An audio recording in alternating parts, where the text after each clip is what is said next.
when I asked you about the Capitol Police officers who testified in the January 6 hearings and you accused them of lying, you said, and I quote, "I don't think that's accurate." I actually have the transcript here, which was reported by the Washington Post.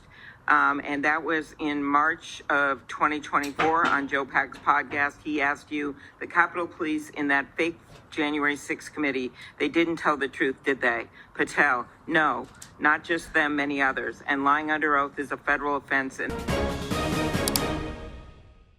1 minute ago, in Washington, one of the most unexpected developments unfolded in the most closely followed topic in the country.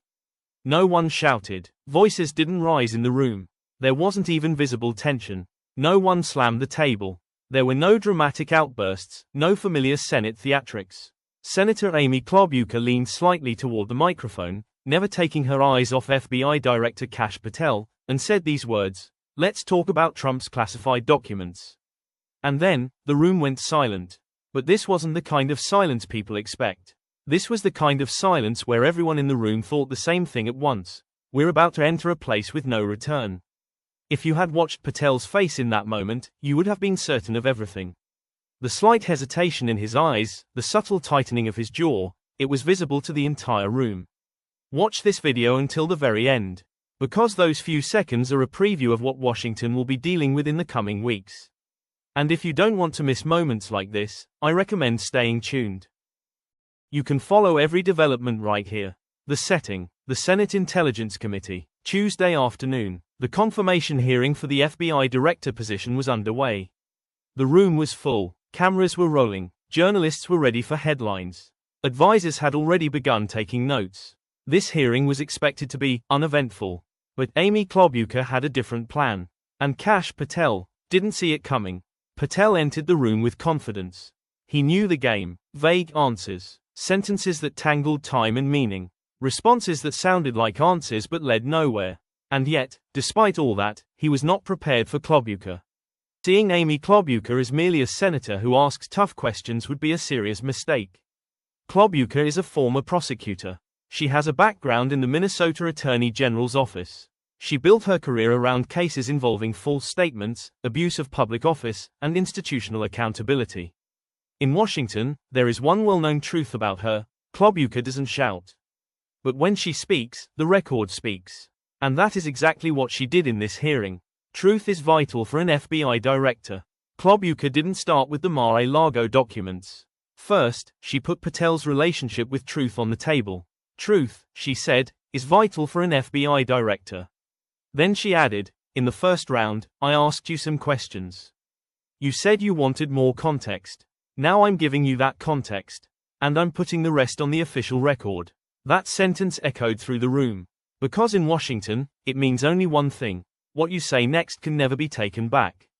January 6 witnesses and lying claim. Klobuchar opened her folder. Let's talk about the Capitol Police officers who testified during the January 6 hearings, she said. When it was implied they were lying, you responded, I don't think that's accurate. Then she pulled out a document. This, she said, is an official transcript published by the Washington Post. The date, March 2024. On a podcast, you were asked, the January 6th committee didn't tell the truth, did they? And Patel's answer was read aloud. Lying under oath is a federal offense. Klobuchar looked up. So in Congress you say one thing, and on outside platforms you say something else. Is that correct? From that moment on, the room went quiet. Because the implication was unmistakable. Double standards. The FBI intelligence unit and the museum comment. Klobuchar continued. You said the FBI's intelligence division was the biggest problem the Bureau has faced. And in the same sentence, you talked about turning FBI headquarters into a museum. She paused. So I'm asking you directly, would shutting down the FBI's intelligence component make Americans safer? Patel immediately backtracked. That's not what I said, he insisted. I said the intelligence component had become somewhat politicized over time. And having served on both law enforcement and intelligence committees, I'm uniquely qualified to put it back on track. Klobuchar took notes. Her face revealed nothing, because the real question was still coming. Trump, DeSantis, and Musk. In Florida, Klobuchar said, you were angry about Governor DeSantis being endorsed.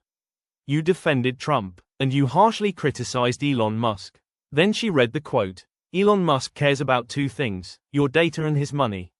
Klobuchar looked up. This matters to us, she said, because Musk currently plays a major role directly connected to the government. Do you still stand by those statements? Patel struggled to answer, and that struggle was a preview of what was next.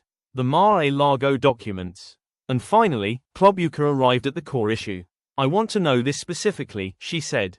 Why were 17 documents recovered from Mar-a-Lago, marked as top secret, sensitive compartmented information, reclassified to an even higher level after you became FBI director? Silence. This time, longer, heavier. This wasn't the silence of an investigation. It was the silence of a position being questioned. Then came the blue folder. Internal communications. Witness statements. And that long, empty pause Patel couldn't fill. Klobuchar delivered her final, striking point. I am not here to say whether Trump is guilty. That's not my job. I am showing this. In this room, in front of cameras and the public, an FBI director was cornered by documents and could not answer. The hearing technically continued, but everyone's mind stayed in the same place. Because the question had changed. What was Patel hiding? And why? And the absence of an answer said more than anything else. This file isn't closed, and if you want to see where this silence leads, stay tuned. Because these silences are becoming history.